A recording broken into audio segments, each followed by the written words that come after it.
اللهم إني أعوذ بك من شر لساني وشر سمعي وشر بصري وشر مني। আলহামদুলিল্লাহ, মহান রব্বুল আলমিনের দরবারে লাখো কোটি শুকরিয়া যে আল্লাহ পাক রব্বুল আলমিন আমাদেরকে মুহররম মাসের দ্বিতীয় জুমায় আমাদেরকে মসজিদের মধ্যে সবার আগে আসার বসার তৌফিক দান করেছেন। সেজন্য আমরা সবাই দিল থেকে শুকরিয়া আদায় করে বলি আলহামদুলিল্লাহ। মুহররম মাসের আজকে 8 তারিখ। গত জুমায় আমরা আলোচনা করেছিলাম মুহররম মাসের 10ই মুহররমকে বলা হয় আশুরা, আর আশুরার দিনের করণীয় বর্জনীয় 10ই মুহররম আমরা রোজা রাখব। এই ব্যাপারে বলছিলাম আমরা 9, 10 অথবা 10, 11। সেই হিসেবে যারা রোজা রাখতে আগ্রহী তারা আজকে রাত্রে 9 তারিখে রাত্র শুরু হবে, আজকে এবং কালকে, অথবা আগামীকালকে 10 তারিখ, কাল দিন পর এর পরের দিন। এই 2 রোজা আমরা যারা সম্ভব হয় এটা আমরা রাখতে পারি। মুহররম মাসের 10 তারিখ যখন আসে তো মুসলিম বিশ্বের মধ্যে একটা বিষয় মুসলমানদেরকে কষ্ট দেয়, এটা হলো কারবালার ঘটনা। নবীজি সাল্লাল্লাহু আলাইহি ওয়াসাল্লামের নাতি হুসাইন রাদিয়াল্লাহু তাআলা আনহুর মর্মান্তিক শাহাদাতকে মুসলমানদের অন্তরে কষ্ট দেয়। মুসলমানকে মারা, মুসলমানের তরবারে দেয়া অন্য মুসলমানকে হত্যা করা, এটা কিভাবে শুরু হয়েছে আমরা আজকে সম্পর্কে আলোচনা করার চেষ্টা করব। প্রথম কথা আমরা জানব ইসলামী খেলাফতের নির্বাচনের কয়টা পদ্ধতি, খলিফা নির্বাচনের ইসলামে কয়টা পদ্ধতি। মোটামুটিভাবে আমরা 4টা পদ্ধতির কথা আমরা জানব। ইসলামী খলিফা নির্বাচনের 4টা পদ্ধতি। ইসলামী রাষ্ট্রের মধ্যে যিনি খলিফা হন তিনি মসজিদের ইমামও হন। যিনি খলিফা তিনি ইমামতি করেন, ইমাম হন। তো খলিফা নির্বাচনের 4 পদ্ধতির প্রথম পদ্ধতি হলো ইশারা, দ্বিতীয় পদ্ধতি হলো জীবিত খলিফা পরবর্তী খলিফার নাম ঘোষণা করে দেওয়া, তৃতীয় পদ্ধতি শুরা কমিটি গঠন করে দেওয়া, শুরারা তারা পরামর্শ করে যাকে ভালো মনে করেন তাকে খলিফা নির্বাচন করবে, এটা তৃতীয় পদ্ধতি। 4 নম্বর পদ্ধতি একদল অভিজ্ঞ মানুষ খলিফা নির্বাচন করবেন, খলিফার হাতে বায়াত হবেন, পরে সাধারণ মানুষ বায়াত হবে। এই 4 পদ্ধতি। প্রথম পদ্ধতি ইশারা। রাসূলুল্লাহ সাল্লাল্লাহু আলাইহি ওয়াসাল্লাম হুজুর জীবদ্দশায় কারো নাম ঘোষণা করে যান নাই, তবে নবীজি ইশারা করে গেছেন, ইঙ্গিত দিয়ে গেছেন যে আমার পরে কে কে খেলাফতের দায়িত্ব পালন করবে, আমার পরে কে খলিফা হবে, এটা নবীজি সুস্পষ্ট বলে যান নাই, কিন্তু ইশারা করে গেছেন। কীভাবে?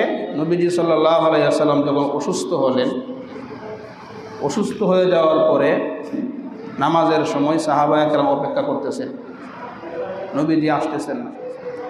তো নবীজি সাল্লাল্লাহু আলাইহি ওয়াসাল্লাম আবু বকর রাদিয়াল্লাহু তাআলা আনহুকে আদেশ করলেন নামাজ পড়ানোর জন্যে। আবু বকর রাদিয়াল্লাহু তাআলা আনহু নবীজির জীবদ্দশায় ইমামতি করলেন। নবীজির জীবদ্দশায় আবু বকর ইমামতি করা এটা ইঙ্গিত বহন করে যে নবীজির পরে খেলাফতের গুরুত্বপূর্ণ দায়িত্ব আবু বকরই লাভ করবেন। যেহেতু নামাজের মতো গুরুত্বপূর্ণ দায়িত্ব নবীজি আবু বকরকে দিয়ে করাইছেন নবীজির জীবদ্দশায়, এখান থেকে ইঙ্গিত পাওয়া যায় যে নবীজির পরে খেলাফতের দায়িত্ব আবু বকরের ঘাড়ে আসবে। বুখারী আর একটা হাদিসের মধ্যে এক সাহাবী, মহিলা সাহাবী নবীজির কাছে আসলেন। আয়েশা বলে, ইয়া রাসূলুল্লাহ। আয়েশা একটা বিষয় জিজ্ঞাসা করলেন, ফাকাল্লামাতহু ফি শাই। নবীজি তাকে উত্তর দিলেন। ওই সাহাবী বললেন, হুজুর আপনাকে এখন পাইলাম, একটা বিষয় জিজ্ঞাসা করলাম, আপনি আমাদেরকে বললেন ফাইল্লাম আজিদকা, যদি আপনাকে না পাই, আপনি যদি না থাকেন তাহলে আমরা মাসালা কোথায় জিজ্ঞাসা করব। এর অর্থ হলো ইন আসাবাকাল মাউত ফাইল্লাম আজিদকা, যদি আপনি মৃত্যুবরণ করেন, আপনি চলে যান, আপনি চলে যাওয়ার পরে আমরা কার কাছে মাসালা জিজ্ঞাসা করব। নবীজি বললেন আমি চলে গেলে সমস্যা নাই, ফাতি আবা বকরিন, তুমি আবু বকরের কাছে আসবে। তো এখান থেকে এই হাদিস থেকে ইঙ্গিত পাওয়া যায় নবীজির পরে খেলাফতের দায়িত্ব যোগ্য আবু বকর রাদিয়াল্লাহু তাআলা আনহু। এটা নবীজি ইঙ্গিত দিয়ে গেছে, ইশারা করে গেছে, ডাইরেক্ট বলে যান নাই, ইঙ্গিত দিয়ে গেছে। ইবনে মাজার ৮০ নম্বর হাদিসের মধ্যে নবীজি একদিন সাহাবায়ে কেরামকে বলতেছিলেন, হে সাহাবারা, ইন্নী লা আদরি মা বাকাউ ফিকুম, আমার জানা নাই তোমাদের মধ্যে আমি আর কতদিন জীবিত থাকবো, এটা আমার জানা নাই, আমি আর কয়দিন বাঁচবো, এটা আমার জানা নাই। ফাক্তাদু হাযাইনে, আমায় বাদি, আমার পরে তোমরা এই দুই ব্যক্তিকে তোমরা অনুসরণ করবা। ও আশারা বিহি আবু বকর ওয়া ওমর, এর দ্বারা নবীজি সাল্লাল্লাহু আলাইহি ওয়াসাল্লাম আবু বকর ওমরের দিকে ইঙ্গিত করছেন যে সাহাবারা আমি তো বেশি দিন থাকবো না, আমার জানা নাই, আমি কবে চলে যাই, আমি মারা যাওয়ার পরে তোমরা এই দুই ব্যক্তির অনুসরণ করবা। নবীজি আবু বকর ওমরকে ইশারা করে গেছেন, ইঙ্গিত দিয়ে গেছেন। এখান থেকে বোঝা যায় নবীজির পরে খেলাফতের দায়িত্ব আবু বকরের কাছে আসবে, পরে উমরের কাছে আসবে। তো ইসলামী খেলাফত নির্বাচনের ১ নম্বর পদ্ধতি খলিফা নির্বাচনের ইশারা করা, নবীজি ইশারা করে গেছেন। দ্বিতীয় পদ্ধতি জীবিত খলিফা পরবর্তী খলিফার নাম ঘোষণা করে দেওয়া। ওমর ফারুক আবু বকর রাদিয়াল্লাহু তাআলা আনহু উনি জীবিত থাকা অবস্থায় উনি ওমরের নাম ঘোষণা করে গেছেন, পরামর্শ করছেন সাহাবায়ে কেরামের সাথে যে আমার পরে কে খলিফা হতে পারে। সাহাবায়ে কেরাম বললেন উমর হতে পারে। কেউ কেউ বলছেন যে হুজুর উমরের সব দিক দিয়ে ঠিক আছে, উনি একটু রাগী মানুষ। আবু বকর রাদিয়াল্লাহু আনহু বললেন তোমরা যে কি বলো, আমার দৃষ্টিতে উমরের চাইতে যোগ্য ব্যক্তি আর কেউ নাই। তো আবু বকর উমরের নাম ঘোষণা করে গেছেন। এটা হলো দ্বিতীয় পদ্ধতি। তৃতীয় পদ্ধতি শুরা গঠন করা, কয়েকজন বিচক্ষণ মানুষের মাধ্যমে, বিচক্ষণ আলেম, বিচক্ষণ ব্যক্তির মাধ্যমে শুরা কমিটি গঠন করা। যেমন ওমর ফারুক রাদিয়াল্লাহু তাআলা আনহু উনি ৬ জন সাহাবায়ে কেরাম, বড় বড় সাহাবায়ে কেরামদের মাধ্যমে শুরা গঠন করছেন যে আমি মারা যাওয়ার পরে তোমরা ৬ জনে পরামর্শ করে যাকে ভালো মনে করো, যাকে যোগ্য মনে করো, তাকে তোমরা খলিফা বানাইবা। এটা তৃতীয় পদ্ধতি। চতুর্থ পদ্ধতি একদল মানুষ তারা খলিফার কাছে বায়াত গ্রহণ করবে, একদল বিচক্ষণ মানুষ, সবাই না, তারপরে সাধারণ মানুষ সবাই বায়াত গ্রহণ করবে। যেমন তাহলে তৃতীয় পদ্ধতিতে খলিফা হয়েছেন উসমান রাদিয়াল্লাহু তাআলা আনহু। উমর মারা যাওয়ার পরে উনি ৬ জন সাহাবায়ে কেরামকে দায়িত্ব দিয়ে গেছেন, তারা পরামর্শ করে উসমান রাদিয়াল্লাহু তাআলা আনহুকে খলিফা বানিয়েছে। ৪ নম্বরে উসমান রাদিয়াল্লাহু তাআলা আনহু হত্যা হয়ে যাওয়ার পরে যখন শাহাদাত বরণ করলেন, এরপরে একদল সাহাবায়ে কেরাম আলী রাদিয়াল্লাহু তাআলা আনহুর কাছে বায়াত গ্রহণ করছেন। আস্তে আস্তে অন্যান্য সাহাবায়ে কেরাম বায়াত গ্রহণ করছেন। এই হলো 4টা পদ্ধতি। এই 4 পদ্ধতিতে ইসলামে খলিফা নির্বাচন করা হয়। মুসলমান নবীজি সাল্লাল্লাহু আলাইহি ওয়াসাল্লাম যখন হিজরত করে মদিনায় গেলেন, মদিনায় যাওয়ার আগে ইহুদি খ্রিস্টানদের বড় বড় আলেমরা তারা মদিনায় বসবাস করত। নবীজি সাল্লাল্লাহু আলাইহি ওয়াসাল্লাম হিজরত করে মদিনায় যাওয়ার পরে মদিনার ইহুদিদের সাথে নবীজি সন্ধি চুক্তি করলেন। সন্ধি করলেন, কি সন্ধি? তোমাদের উপর কেউ হামলা করলে আমরা তোমাদের পক্ষে কাজ লড়ব, আমরা তোমাদের সাহায্য করব। আমাদের উপর কেউ যদি হামলা করে তোমরা আমাদেরকে সাহায্য করবে। এই মর্মে নবীজি সাল্লাল্লাহু আলাইহি ওয়াসাল্লাম মদিনায় একটা সন্ধি করলেন। কিছুদিন যাইতে না যাইতেই ইহুদি খ্রিস্টানরা যখন দেখল যে নবীজি সাল্লাল্লাহু আলাইহি ওয়াসাল্লামের জনপ্রিয়তা দিন দিন বাড়তে লাগলো, দিন দিন মুসলমানদের সংখ্যা বাড়তে শুরু করলো, তো ইহুদি খ্রিস্টানরা মদিনার যারা ইহুদি এরা তলে তলে মক্কার কুরাইশদের সাথে একটা আতাত করতে ষড়যন্ত্রে লিপ্ত হয়ে গেল, সন্ধি চুক্তি ভঙ্গ করতে লাগলো। মুসলমানদের জনপ্রিয়তা দেখে দিন দিন মুসলমান সংখ্যা বাড়তেছে, এটা দেখে তারা ষড়যন্ত্রে লিপ্ত হয়ে সন্ধি চুক্তি ভঙ্গ করল। এমনকি তারা নবীজি সাল্লাল্লাহু আলাইহি ওয়াসাল্লামকে হত্যা করতে চাইল। নবীজিকে একদিন দাওয়াত দিয়ে নিয়ে বললেন, আপনার সাথে একটা একান্তে কথা আছে। সাহাবায়ে কেরামকে বললেন আপনি তাদেরকে বাহিরে রাখেন। তো উদ্দেশ্য ছিল নবীকে হত্যা করা।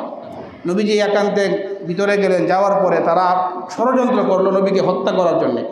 একজনকে একটা পাথর দিয়ে উপরে পাঠিয়ে দিল। উদ্দেশ্য হইল নবীজি যখন যায় বসবেন, উপর থেকে পাথর নিক্ষেপ করে নবীকে হত্যা করবে। তো আল্লাহ তাআলা জিবরাইলের মাধ্যমে নবীকে জানাই দিলেন যে আপনি এখান থেকে তাড়াতাড়ি সরেন, এরা আপনাকে হত্যার ষড়যন্ত্র করতেছে। তো হত্যা করতে পারে নাই। তো নবীজি সাল্লাল্লাহু আলাইহি ওয়াসাল্লাম এই ইহুদিদেরকে মদিনা থেকে বের করে দিলেন। যখন তারা সন্ধি ভঙ্গ করলো, যখন চুক্তি ভঙ্গ করলো, তখন এদেরকে নবীজি মদিনা থেকে বের করে দিলেন। তো মুসলমানদের উন্নতি অগ্রগতি, দিন দিন ইসলাম বিস্তার, এটা ইহুদি খ্রিস্টানদের সহ্য হইতেছিল না। মুসলমানদের উন্নতির অগ্রগতির যে কারণ, মূল কারণ ছিল, এটা ছিল মুসলমানদের একতা। মুসলমানদের একতাই ছিল মুসলমানদের উন্নতির কারণ। ইহুদি খ্রিস্টানরা এরা দীর্ঘদিন চিন্তা গবেষণা করে বের করলো যে মুসলমানদের সংখ্যা দিন দিন কেন বাড়তেছে। বের করে তারা একটা কারণ বের করলো যে মুসলমানদের একতা। তো এরা চিন্তা করলো মুসলমানদের সাথে যুদ্ধের মাধ্যমে সরাসরি যুদ্ধ করে পারা যাবে না। মানুষ মাত্র 313 জন, 1000 পারে নাই। তো সরাসরি মোকাবেলা করে মুসলমানদের সাথে পারা যাবে না। কি করতে হবে? মুসলমানদের একতা, যেটা মুসলমানদের উন্নতির মূল শক্তি, বুদ্ধির মাধ্যমে মুসলমানদের একতা নষ্ট করতে হবে। ইহুদিরা এই মূল কারণটা বের করে ফেলে। বের করার পরে তারা এখন বুদ্ধিভিত্তিক যুদ্ধের মাধ্যমে মুসলমানদের একতা কিভাবে নষ্ট করে, এটা আজকে শুনেন। ইয়ামানের একটা নগরীর নাম সানআ। এই সানআ নগরে এক ইহুদি জন্মগ্রহণ করে, এর নাম হলো আবদুল্লাহ ইবনে সাবা। এই আবদুল্লাহ ইবনে সাবা এ হইল মুসলমানদের ঐক্য নষ্টের মূল হুতা, মূল খলনায়ক। সে মুসলমানদের ঐক্য নষ্টের যে ষড়যন্ত্রের মূল কারিগর হলো আবদুল্লাহ ইবনে সাবা। ইহুদি জন্মগত, সে কি ইহুদি। ইয়ামান থেকে মদিনা, 6টা শহরের নাম আমরা মনে রাখবেন: ইয়ামান, মদিনা, বসরা, কুফা, শাম, মিশর। এই আবদুল্লাহ ইবনে সাবা সে ইহুদি। নবীজি সাল্লাল্লাহু আলাইহি ওয়াসাল্লাম ইন্তেকালের পর আবু বকরের জামানা, উমরের জামানার মধ্যে কোনো কিছু করার সাহস পায় না। কারণ উমর যদি কোনোভাবে টের পাওয়া যায় যে সে ষড়যন্ত্র করতেছে, তাহলে তার উপায় নেই। তো আবু বকরের উমরের জামানায় কোনো রকমের মুসলমানদের মধ্যে বিভক্ত করতে, মুসলমানদের ঐক্য নষ্ট করার, কোনো ষড়যন্ত্র করার সাহস সে পায় নাই। উমর যখন চলে গেলেন, উমরের জামানা চলে যাওয়ার পরে উসমান রাদিয়াল্লাহু তাআলা আনহুর জামানা যখন আসলো, উসমান রাদিয়াল্লাহু তাআলা আনহু উনি সরল মানুষ ছিলেন, একটু নরম মানুষ ছিলেন। উসমান রাদিয়াল্লাহু তাআলা আনহুর এই নরমটাকে সে সুবর্ণ সুযোগ মনে কইরা এই আমলটাকে সে কাজে লাগাইল। এই আবদুল্লাহ ইবনে সাবা ইয়ামান থেকে মদিনায় আসলো। মদিনায় আইসা সবার সামনে প্রকাশ্যে ইসলাম ধর্ম গ্রহণ করলো। ইসলাম ধর্ম গ্রহণ কইরা লম্বা নামাজ, লম্বা পাগড়ি, লম্বা জুব্বা, মুসলমানদের মতো সে বড় আল্লাহওয়ালা বেশ ধরল। কিছুদিন যাওয়ার পরে একদিন উসমান রাদিয়াল্লাহু তাআলা আনহুকে বলতে লাগলো মসজিদে নববীর মধ্যে যে আপনি আমাকে মদিনার কোনো দায়িত্ব দিতে পারেন। আবদুল্লাহ ইবনে সাবা বলতেছে উসমানকে, আপনি আমাকে দায়িত্ব দিতে পারেন। উসমান রাদিয়াল্লাহু আনহু উনি তো শাসক ছিলেন, উনি চিন্তা করে দেখলেন তার মতলব ভালো না, তার উদ্দেশ্য ভালো না। উনি ডাইরেক্ট বললেন তুমি এখনো যোগ্য না। তো এই কথা শোনার পরে আবদুল্লাহ ইবনে সাবা এখন সে উসমানের বিরুদ্ধে অপবাদে লিপ্ত হয়ে গেল, ষড়যন্ত্র লিপ্ত হয়ে গেল। কি অপবাদ দিতে লাগলো? যে উসমান রাদিয়াল্লাহু তাআলা আনহু উনি বাইতুল মাল থেকে ওনার আত্মীয় স্বজনকে উনি দান করেন, বাইতুল মালের মধ্যে উনি খেয়ানত করতেছে, বলেন নাউজুবিল্লাহ। তো সাধারণ মুসলমানদের মধ্যে এরকম বিভ্রান্ত ছড়াইতে লাগলো। আবার আরেকটা কথা বলতে লাগলো যে আলী রাদিয়াল্লাহু তাআলা আনহু উনি থাকতে উসমান রাদিয়াল্লাহু আনহু উনি খলিফা হয় কীভাবে? যে আলী রাদিয়াল্লাহু আনহু উনি যোগ্য আলেম, ওনার মেধা বেশি, উনি হাশিমি বংশের, ওনার বংশমর্যাদাও ভালো। উসমান রাদিয়াল্লাহু আনহু উমাইয়া বংশের। তা আলী জীবিত থাকতে উসমান খলিফা হয় কীভাবে? এরকম একটা টুক দিল সাধারণ মুসলমানদের কাছে। তো কিছু কিছু সাধারণ মুসলমান যারা এরা এটাকে গ্রহণ করল। তো উসমান রাদিয়াল্লাহু আনহু কানে যখন এই খবরটা পৌঁছতো, এই সংবাদ আলীর কানে যায় নাই। আলীর কানে গেলে আলী ধরল। তো উসমান যখন বুঝলেন যে এই ব্যক্তির মতলব সুবিধা না, তো তাকে দেশ থেকে বের করে দিলেন, মদিনা থেকে বের করে দিলেন। এখন সে গেল বসরা, মদিনা থেকে বের হয়ে বসরায় গেল।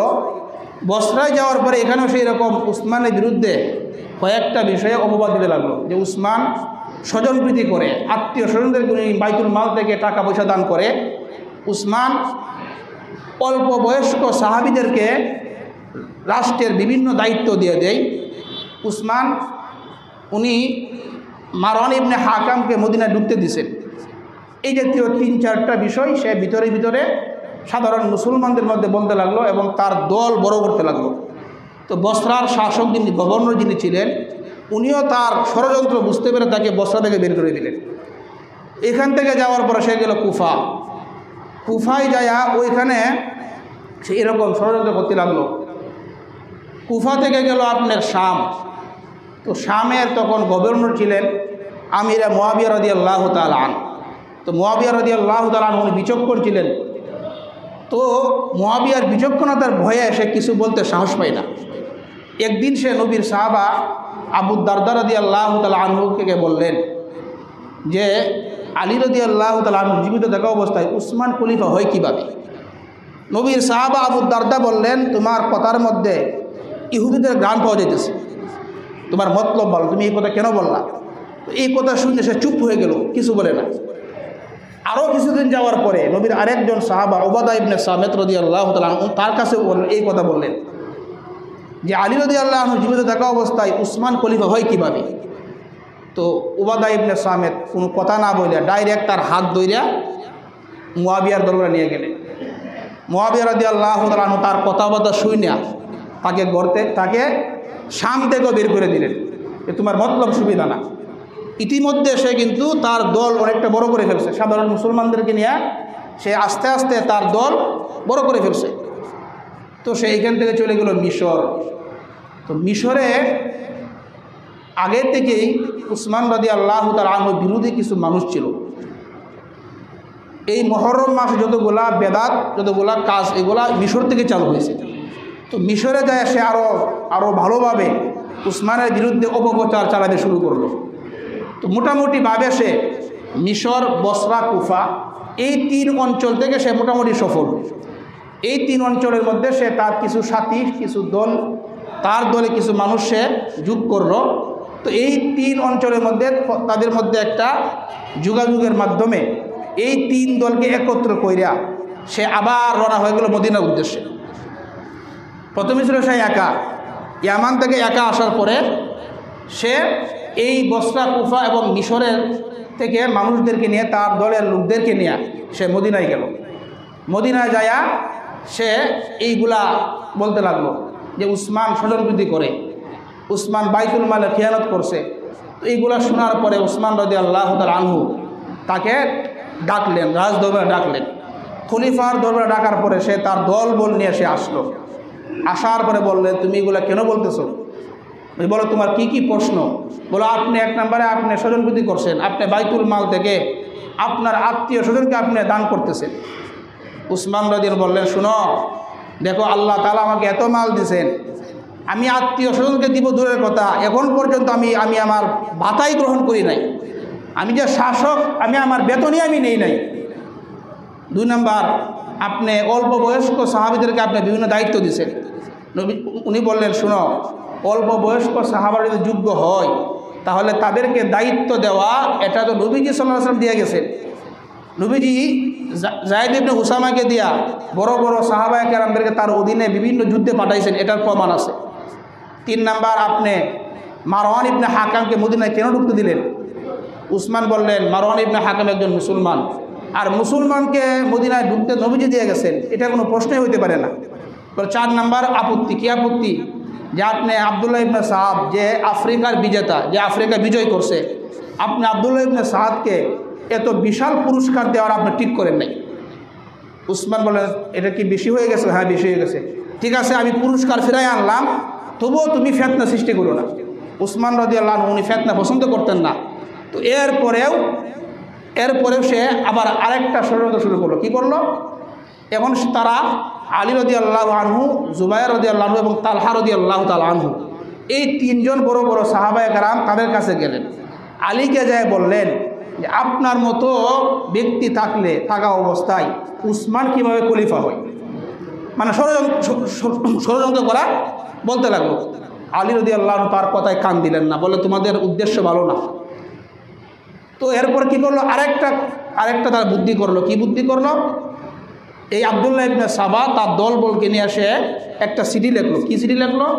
যে মিশরীয়রা মিশরে যাওয়ার পরে তাদেরকে হত্যা করা হবে।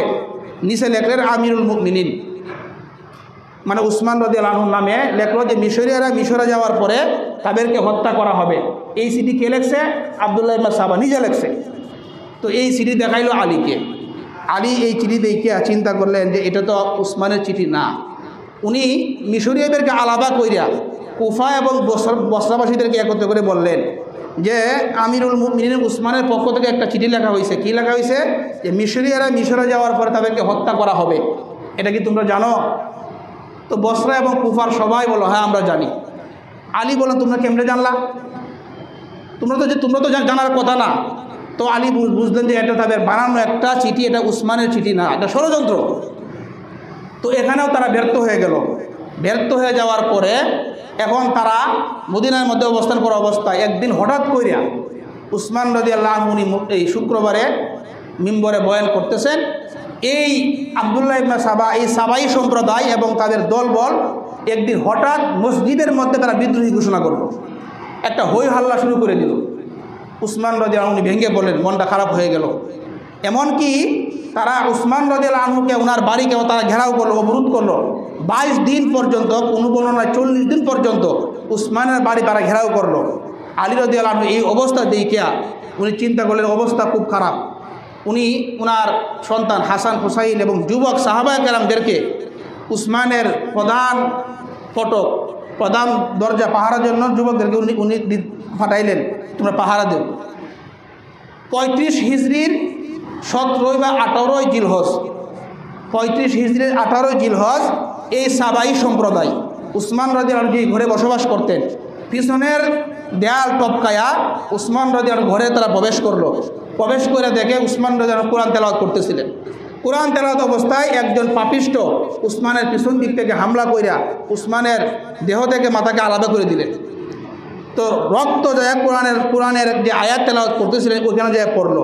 137 নম্বর বাকারার আয়াতটা উনি তেলাওয়াত করতেছিলেন। এখানে লেখা ফাসায়াকফিকাহুমুল্লাহ, তাদের বিরুদ্ধে আল্লাহ যথেষ্ট। এই আয়াতের মধ্যে উসমানের রক্ত যায় পড়ো। 35 হিজরির আপনার এই যে আপনার 18 জিলহজ মুসলমানদের ঐক্য নষ্ট হয়ে গেল।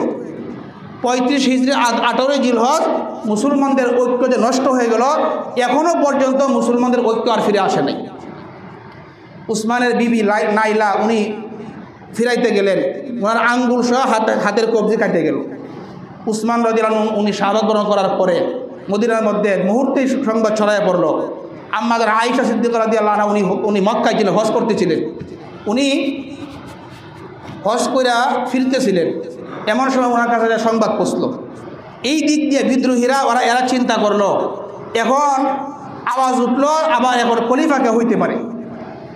তো আব্দুল্লাহ ইবনে সাবা এবং এই বিদ্রোহীরা চিন্তা করলো এখন যদি একজন এমন খলিফা হয়, খলিফা হওয়ার পরে প্রথমেই তো আমাদের বিচার করবেন, তাহলে আমাদের আর রক্ষা নাই। তো এখন কী করা যায় যে আমরা এক কাজ করি, আলীকে খলিফা বানায় দেই। তো আলী উনি যেহেতু বিচক্ষণ মানুষ, উনি প্রথমেই আমাদের বিচার না করিয়া উনি প্রথমে খেলাফত সামলাইবেন, তারপরে আমাদেরকে বিচার করবেন। অন্য দিক দিয়া সাহাবায়ে কেরাম উত্তেজিত অবস্থায় আছেন, তারা উসমান হত্যার বিচার আগে চাইবেন। এই অবস্থায় যদি আমরা আলীকে খলিফা বানাইতে পারি, তাহলে এখানে আবার আরেকটা মুসলমান আরেকটা ঝগড়া লাগিয়ে দেবে। তো এরা তাই করলো। এই বিদ্রোহীরা আলীর কাছে গেল, যাই বললো আপনি খলিফা হন। আলী পরিষ্কার বললেন দাউনি ওয়ালতামিসু গৈরি, আমাকে বাদ দাও, অন্যকে তোমরা বানাও। তো আম্মাদের আয়েশা প্রকাশ্য ঘোষণা করলেন যে উসমান হত্যাকারীদের আগে বিচার হবে, তারপরে আমরা খলিফা নির্বাচন করব। আম্মাদের আয়েশা উনি আবার মক্কায় ফিরে যায় এই ঘোষণা করলেন যে আগে উসমান হত্যাকারীদের বিচার হবে, তারপরে আমরা সবাই বায়াত গ্রহণ করব। এই দিক দিয়ে তলহা এবং জুবাইর রাদিয়াল্লাহু আনহুম এই দুইজন সাহাবা তারাও মদিনা থেকে মক্কায় যায় গেলেন। তো তাদের সবাই একই কথা বলল যে এই ষড়যন্ত্রের প্ল্যান থেকে হয়েছে, বললো যে বসরা কুফা থেকে। আম্মাজান আয়েশা বললেন ঠিক আছে চলো আমরা বসরা কুফাই দিকে আমরা যাব, ওইখানে যায় এদের আগে বিচার করব। আম্মাজান আয়েশা ওনার সাথীদেরকে নিয়ে দলবল নিয়ে সাহাবা কেরামদেরকে নিয়ে বসরার দিকে রওনা হয়ে গেলেন। এই দিক দিয়ে মুআবিয়া রাদিয়াল্লাহু তাআলা আনহু উনিও বসরার দিকে আসলেন। আলী রাদিয়াল্লাহু চিন্তা করলেন যে আম্মাজান আয়েশা ওনার শাশুড়ি উনি যেহেতু বসরায় আসতেছেন তা আমিও বসরায় যাই, আমি আলোচনা করি, বিষয়টা নিয়ে আলোচনা করি। কারণ এখানে একটা ভুল বোঝাবুঝি হয়ে গেছে, বিদ্রোহীরা আলীর দলে ঢুকে গেছে। সাধারণভাবেই আম্মাজান আয়েশা এবং মুআবিয়া তারা মনে করতে পারেন যে বিদ্রোহীরা আলীর দলে ঢুকছে, তাদের বিচার করতেছেন না, এখানে একটা সন্দেহ সৃষ্টি হয়ে গেছে। আলী রাদিয়াল্লাহু আনহু উনি চিন্তা করেন যে আমিও বসরায় যাই। তো আলী বসরায় গেলে যাওয়ার পরে তাদের সাক্ষাৎ হওয়ার পরে মুআবিয়া এবং আম্মাজান আয়েশা তাদের একই কথা, আগে আপনি উসমান হত্যার বিচার করবেন, তারপরে আমরা বায়াত হব। তাহলে দাবিতে আম্মাজান আয়েশা এবং মুআবিয়া এক, আগে উসমান হত্যার বিচার করবেন। মুআবিয়া একই দাবি, আম্মাজান আয়েশার একই দাবি। আলী রাদিয়াল্লাহু আনহু বলেন ঠিক আছে আমি এটাই করব। যখন এই তিন দল এক হয়ে একটা সিদ্ধান্ত করলো যে আমরা প্রথমে উসমান হত্যার বিচার করব, এখন এই আব্দুল্লাহ ইবনে সাবা এবং তার সাথে যারা ছিল বিদ্রোহীরা এরা চিন্তা করলো আমাদের আর রক্ষা নাই, যদি তারা এক হয়ে যায় তাহলে আমাদের ফাঁসি আমাদের নির্ঘাত মৃত্যু হবে। এখন কি করা যায়, যে কোনোভাবেই এটা হইতে দেওয়া যাবে না। এরা চিন্তা করলো রাত্রিবেলায় এরা যখন ঘুমায় থাকবে আমরা হামলা করব। এই আব্দুল্লাহ ইবনে সাবা রাত্রিবেলায় সবাই ঘুমাইতেছে, আম্মাজান আয়েশা সাহাবা একরাম তারাও ঘুমাইতেছে। সাহাবা একরাম মনে খুশি, আহারে কোনো রক্তপাত হইল না, রক্তপাত ছাড়াই মুসলমানরা এক হয়ে গেল। তো আব্দুল্লাহ ইবনে সাবা কী করলো, আম্মাজান আয়েশা যেই তাঁবুর মধ্যে ঘুমাইতেছিলেন সে অন্ধকারের মধ্যে আম্মাজান আয়েশার তাঁবুর মধ্যে হামলা করে বসল। এখন বলেন আম্মাজান আয়েশার তাঁবুতে যদি হামলা করে অভিযোগের তীরটা কার দিকে আসবে? আলীর দিকে আসবে। তো কোনো রকমের চিন্তা ভাবনা ছাড়াই তুমুল যুদ্ধ শুরু হয়ে গেল। যুদ্ধের মধ্যে অনেক সাহাবা একরাম শহীদ হয়ে গেলেন, এমনকি তালহা এবং জুবাইর রাদিয়াল্লাহু আনহু যারা বড় বড় সাহাবা যাদেরকে নবীজি জান্নাতের সুসংবাদ দিয়ে গেছেন তারাও এই রাত্রে শহীদ হয়ে গেছে। আলী রাদিয়াল্লাহু চিন্তা করলেন আমি তো এই হামলা করি না, এই হামলা কে করলো? তো উনি আম্মাজান আয়েশা যে উটের উপর বসা, এই উটটাকে উনি তীর নিক্ষেপ করে উটটাকে বসায় দিলেন। তৎকালীন সময় নিয়ম ছিল প্রধান যদি বসে যায় তখন যুদ্ধ থেমে যায়। তো আলী রাদিয়াল্লাহু যখন এই উটকে বসাইলেন, আম্মাজান বসে গেলেন, যুদ্ধ থেমে গেল। তো তখন বুঝতে পারেন এই হামলা তো আলী করে নাই, কিন্তু তখন বুঝে তো লাভ নাই, ইতিমধ্যে অনেক সাহাবারা শহীদ হয়ে গেছে। তো আম্মাজান আয়েশা যেহেতু উটের মধ্যে ছিলেন, আর উটের আরবি হলো জামাল, এই জন্য এই যুদ্ধকে বলা হয় জঙ্গে জামাল বলা হয়। তো আম্মাজান আয়েশা আবার উনি মক্কায় চলে গেলেন, এই দিক দিয়ে অনেক সাহাবা একরাম শহীদ হয়ে গেলেন। তো আব্দুল্লাহ ইবনে সাবা এবং তার দলবল তারা কার দলে আছে? আলীর দলে আছে। তো তারা বলল আপনি মুআবিয়ার ব্যাপারে আলীকে বলল যে মুআবিয়া আপনার ব্যাপারে ষড়যন্ত্র করতেছে, মিথ্যা কথা বলল। মুআবিয়া আপনার ব্যাপারে মানে ষড়যন্ত্র করবে, এটা বলার পরে আলী রাদিয়াল্লাহু আনহু চিন্তা করে মুআবিয়াকে এই কুফার গভর্নর থেকে সরাই দিলেন। মুআবিয়া রাদিয়াল্লাহু তাআলা উনি চিন্তা করলেন আমাকে কেন সরাই দিল শামের গভর্নর থেকে। তো মুআবিয়া রাদিয়াল্লাহু তাআলা আনহু উনিও তৈরি হয়ে গেলেন যে আলীর বিরুদ্ধে যুদ্ধ করবে, আবার যুদ্ধ হবে। বসরা এবং ইরাকের মাঝামাঝি একটা জায়গার নাম সিফিন, এই সিফিন নামক স্থানে আলীর বাহিনী আর মুআবিয়ার বাহিনীর মধ্যে দীর্ঘ 2 মাস পর্যন্ত লড়াই চলছে, যুদ্ধ চলছে 2 মাস পর্যন্ত। সর্বশেষ 2 মাস যাওয়ার পরে 2 মাসের মধ্যে 70,000 মুসলমান শহীদ হয়েছে। মুসলমানের তরবারিতে শহীদ। এ করতেছে কে? তৃতীয় পক্ষ আব্দুল্লাহ ইবনে সাবা। মুসলমান কিন্তু মাইল লাগাইছে কে? আব্দুল্লাহ ইবনে সাবা। তো 2 মাস যাওয়ার পরে আলী এবং মুআবিয়া তারা চিন্তা করলেন যে এটা ঠিক হইতেছে না, আমরা মুসলমান মরতেছে, এটা ঠিক হইতেছে না। তো তারা আবার সন্ধি চুক্তি করলো। তো সন্ধি করার পরে এই সাবাই সম্প্রদায় এরা বলল যে মুআবিয়াকে মুআবিয়াকে বলল যে মুআবিয়া আলীকে খলিফা না মানার কারণে মুআবিয়া কাফের, মুআবিয়া আলীর কাছে বায়াত না হওয়ার কারণে মুআবিয়া কাফের, আর আলী রাদিয়াল্লাহু আনহু উনি সন্ধি করার কারণে উনি ফাসেক। মানে উভয়জনকে তারা ফতোয়া দিয়ে দিল যে মুআবিয়া কাফের, আলী ফাসেক।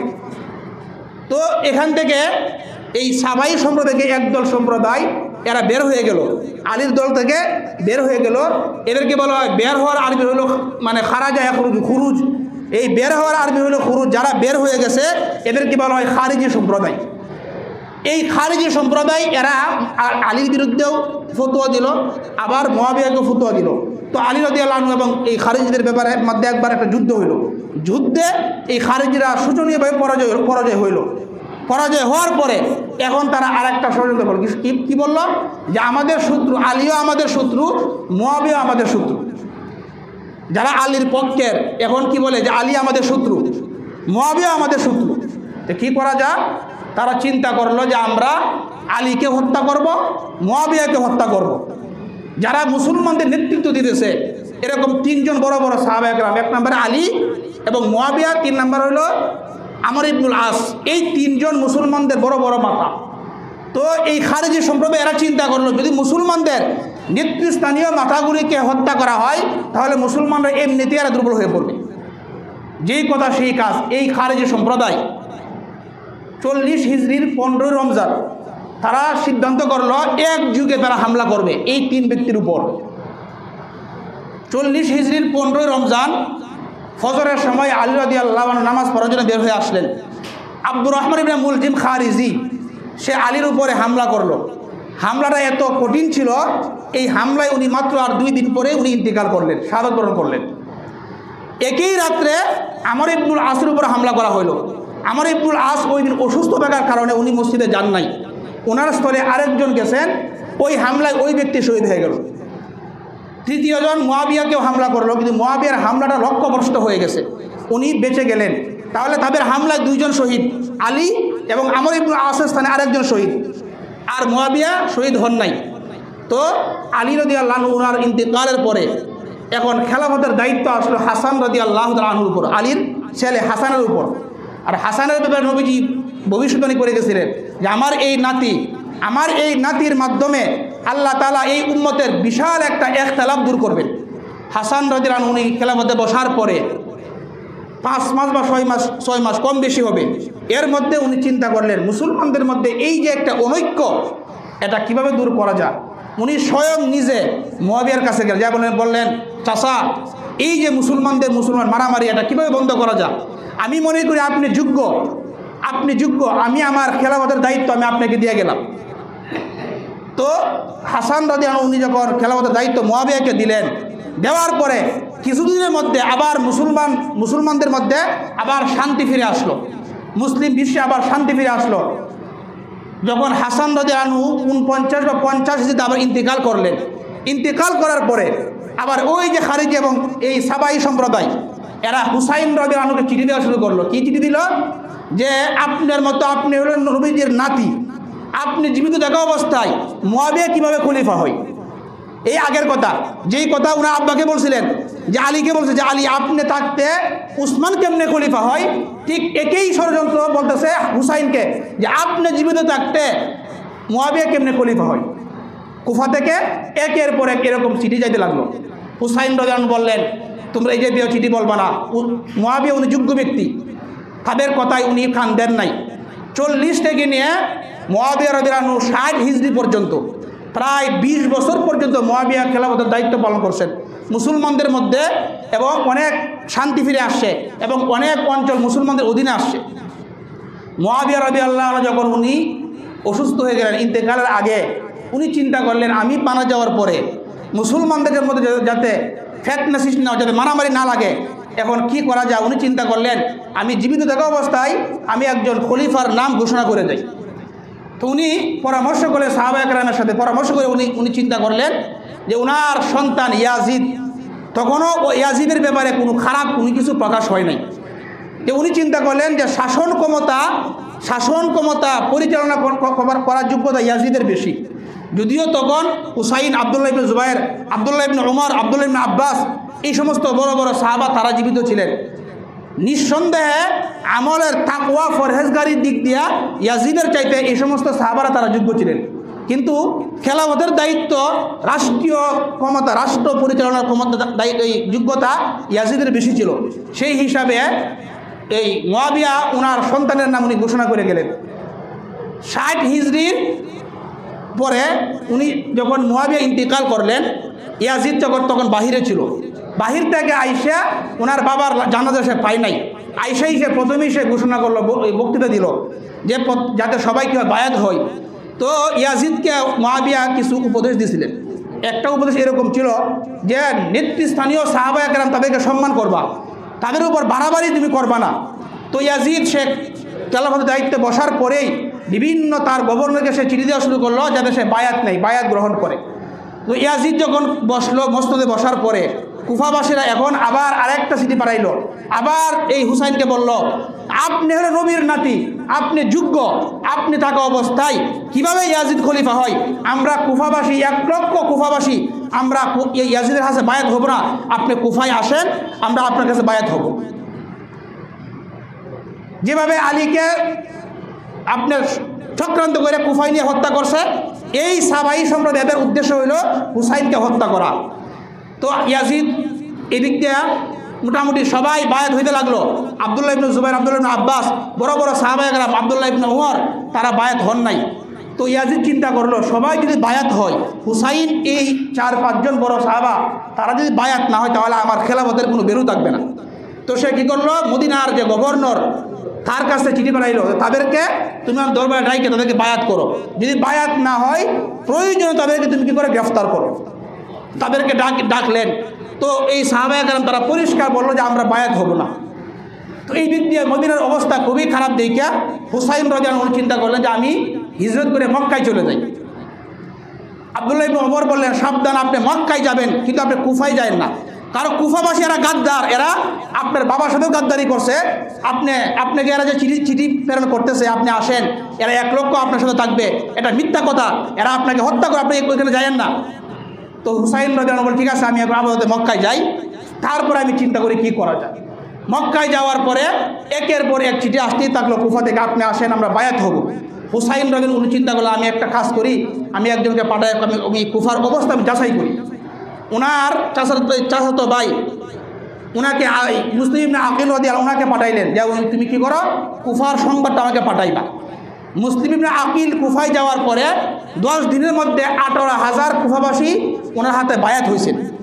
তো মুসলিম ইবনে আকিল কুফায় যাওয়ার পরে এই দিক দিয়ে ইয়াজিদ সে চিন্তা করলো কুফার যে গভর্নর নোমান ইবনে বাশির, উনি একজন নরম মানুষ, বার্ধক্য মানুষ, বলে যে উনি নরম মানুষ, ওনার দ্বারাতে কুফার অবস্থা নিয়ন্ত্রণ সম্ভব হবে না। তো সে কী করলো, বসরার যে গভর্নর জিয়াদ তাকে বললো, তাকে এই বসরার যে গভর্নর জিয়াদ তাকে কী করলো, কুফারও গভর্নর বানাই দিল। এই জিয়াদ সে একটু কঠোর ছিল, তার মধ্যে কঠোর ছিল, সে একটু মানে পরিস্থিতি নিয়ন্ত্রণ করার যোগ্যতা তার মধ্যে বেশি ছিল। তো নোমানির বাসীকে সরাই দেওয়ার পরে এই জিয়াদ, ওবায়দুল্লাহ ইবনে জিয়াদ, এই ওবায়দুল্লাহ ইবনে জিয়াদ সে কুফার গভর্নর নতুন নিযুক্ত হইয়া কিছুদিনের মধ্যেই কুফার পরিস্থিতি সে নিয়ন্ত্রণ করে ফেললো। এখন আর হুসাইনের পক্ষে লোক নাই। তো মুসলিম ইবনে আকিল যখন বায়াত করলো, এই সংবাদ শুই না এই ওবায়দুল্লাহ ইবনে জিয়াদ সে কী করলো, এই মুসলিম ইবনে আকিলের উপর গ্রেফতারি পরোয়ানা জারি করলো। তো এখানে আরেকটা ঘটনা ঘটলো। কী ঘটনা, মুসলিম ইবনে আকিল যেখানে অবস্থান করলো, হানি ইবনে উকবা ওনার ঘরে গেলেন, এই হানি ইবনে উকবাকে গ্রেফতার করে নিয়ে গেল। তো উনি কি করলেন যে ওনাকে মুক্ত করার জন্যে 4000 কুফাবাসীকে নিয়ে উনি রওনা হইলেন এই ওবায়দুল্লাহ ইবনে জিয়াদের এখানে। তো রাস্তার মধ্যেই তার কারো ভাই, কারো মা, কারো বোন, এভাবে বুঝাইতে 4000 থেকে মাত্র ওনার পিছনে থাকলো 60 জন। তাহলে কুফাবাসী মাত্র 60 জন সাথে আছে। আরেকটু সামনে যাওয়ার পরে 50-30, পরে থেকে আর ওনার পিছনে কেউই নেই। যাও দেখেন এই যে কুফাবাসী গাদ্দারি করছে, আগেও গাদ্দার, এখনও গাদ্দার পরিচিত হয়ে গেছে। তো এর মধ্যেই উনি কি করছেন, হুসাইন রাদিয়াল্লাহু আনহুকে চিঠি পাঠাইছেন যে আপনি কুফায় আসেন। যখন ওনার হাতে এই 18,000 বায়াত হয়েছে, উনি চিন্তা করলেন যে কুফার অবস্থা নিয়ন্ত্রণে, আপনি এদিকে আসেন। হুসাইন রাদিয়াল্লাহু আনহু চিঠি পাইয়া রওনা হয়ে গেলেন। এই দিক দিয়ে মুসলিমরা আকিলকে গ্রেফতার করিয়া ওবায়দুল্লাহ ইবনে জিয়াদ তাকে হত্যা করলেন।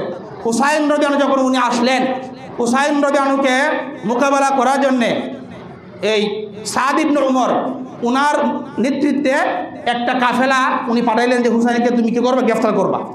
হুসাইন যখন উনি আসলেন, আসার পরে যখন এই বাহিনীর মুখোমুখি হইলেন, তখন হুসাইন এর মধ্যে সংবাদ পাইলেন যে মুসলিমে আকিলকে হত্যা করা হয়েছে। তো উনি বললেন, তোমরা আমাকে, উনি 3টে প্রস্তাব দিলেন। কি দিলেন?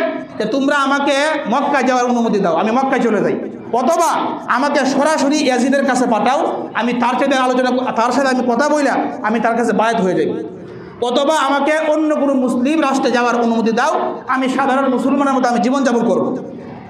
তো সাদ ইবনে উমর সে উবাইদুল ইবনে জিয়াদকে এই সংবাদ দিল। উবাইদুল ইবনে জিয়াদ প্রথমে এই কথা মানল। এই দলের মধ্যে আরেকজন ছিল সীমার, সে বলল, আপনি শিকার হাতে পাওয়ার পরে যে আপনি ছেড়ে দেন, এটা বোকামি হবে। উবাইদুল ইবনে জিয়াদ বলল, কথা তো ঠিক, তাহলে তাকে গ্রেফতার করো। তো হুসাইন রবে উনি গ্রেফতার হইতে রাজি না, তো তারা তাকে গ্রেফতার করবে। তো এই বসরা থেকে শামে যাইতে, শামের দূরত্ব হলো প্রায় 900 কিলোমিটার দূরত্ব, পায়ে হেঁটে গেলেও প্রায় 19-20 দিন সময় লাগবে। তো হুসাইন উনি বুঝলেন যে আমাকে এরা যাইতে দিবে না, আমাকে এরা আমার এই 3 প্রস্তাব গ্রহণ করবে না। তো 5 দিন সফর কইরা কারবালা নামক স্থানে যখন পৌঁছলেন, 9ই মুহররম, এই যে আজকে রাত্রে 9ই মুহররম ফজরের সময় ওখানে পৌঁছার পরে ফজরের নামাজ পড়লেন হুসাইন রাদিয়াল্লাহু আনহু। রিওয়ায়াতের মধ্যে আসে সবাই হুসাইনের ইমামতিতে তারা সবাই নামাজ পড়ল। 10ই মুহররম যখন শুরু হইল, তখন যুদ্ধ শুরু হয়ে গেল। মাত্র 72 জন, হুসাইনের পক্ষে মাত্র 72 জন, আর তাদের পক্ষে অনেক। যুদ্ধের মধ্যে একে একে সবাই শহীদ হইতে লাগলো। হুসাইন রাদিয়াল্লাহু আনহুকে তারা শাহাদাত করলেন। এখন হুসাইনকে হত্যা কে করবে? সাহাবায়ে কেরাম কেউ আগায় না। এই সীমার আরেক বর্ণনায় আপনার সিনান, এই সীমার এবং আরেকজন সহযোগী তারা এক যুগে হুসাইনের উপর হামলা করে তাকে শাহাদাত করলো, তাকে হত্যা করলো।